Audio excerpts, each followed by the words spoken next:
So if your birthday is it on the first day of the month or is it the 18th of the month? Okay.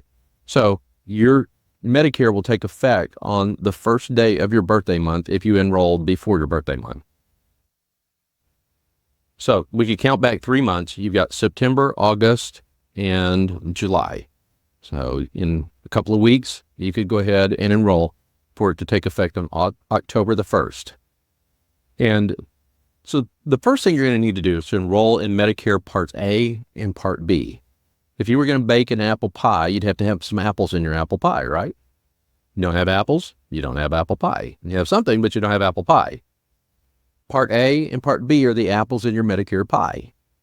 So Part A is hospital insurance, and Part B is medical insurance. So Part A is all the stuff that happens in the hospital. Part B is all the stuff that happens out of the hospital, like a doctor visit.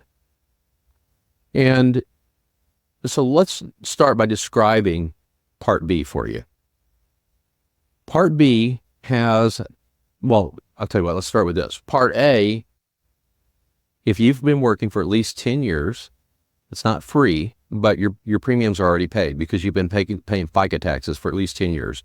If you had not been, then your premiums for Part A would be $505 a month. It's pretty expensive. So most people have this already paid for. Part B has a monthly premium. It's an ongoing monthly premium. And for most people, more than 80% of people in America, that premium is $174.70 a month.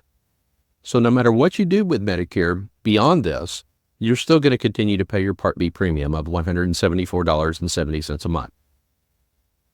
At the beginning of the year, you have a $240 deductible. After that, Part B picks up 80% of your outpatient expenses. If you think about it, that's really pretty good insurance. For $175 a month, government insurance is picking up 80% of your doctor visit. Yes. So everything that I tell you here, as far as numbers, is a snapshot of where we are in 2024. It's all going to go up over time. So if I tell you something, this is today, and some of these things we're going to talk about how they're going to escalate over time. The problem is that Part B only covered 80%, which leaves you responsible for 20%. How quickly could you run up $100,000 in medical bills? You know as well as anyone, very quickly. And there's no cap on that. There's no upper limit on that. So we need to mitigate that exposure somehow. And you're going to do it in one of two ways.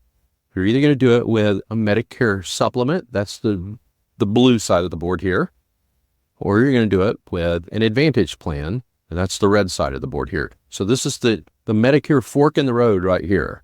You'll take one direction or the other.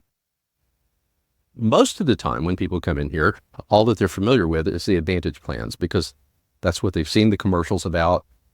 So therefore they're familiar with the Advantage plans.